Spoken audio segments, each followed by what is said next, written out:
one real way to create shapes, and that's going back over to your black toolbar over to the left. So I'm going to select the second icon, which is shapes and connectors. And here are the different options you have available to you. Go ahead and start to drag some different shapes over to your board. Then let's talk about customizing your shapes. So you have this shape here. Same way you did the Post-it note, you can just select it and choose one of these corners. But with shapes, you have so many more options. There's so much more flexibility in how you change and customize the shape itself. Next, let's create a text within a shape. So I'm going to pull over a square box and I'm going to just start typing. This is how you would create a text within your shape. Again, you can then customize it and change the shape. You'll see that we get this gray toolbar popping up once again. So you'll see a few more options than you did with the Post-it note. And once again, just go ahead and play around.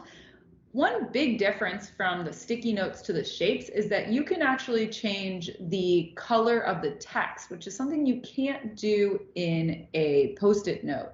You can also change the outline to a different color, which again, you can't do in a Post-it note.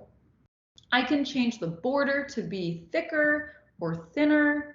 I can also change it to be a solid or a dotted border. A lot of different options when customizing with shapes.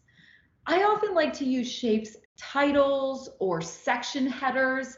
Even these black bars you see that are separating the different sections, those are just squares that we have formatted to look like long columns. So there's a lot of flexibility and a lot of different things you can do with shapes.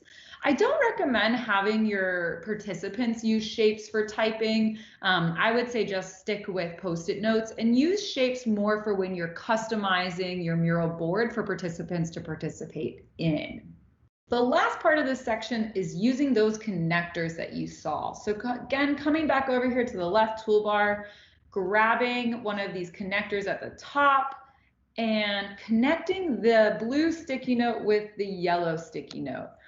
A quick tip, if you hold down Shift while you are editing the length of the toolbar, see how it will keep it a straight line?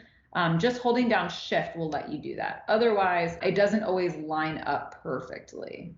Next, you'll see again that there's this object menu that always is going to come up, but it's a little bit different with the connectors. So we could change the color, maybe change it to a dotted line. We could change which direction it's going, the thickness, and we can change it from a straight line to a curvy line.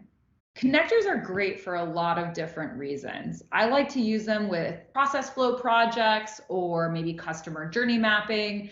They're a really great way to show relationship between one idea to another. They also can serve really well as borders and lines, just like you see with this one above.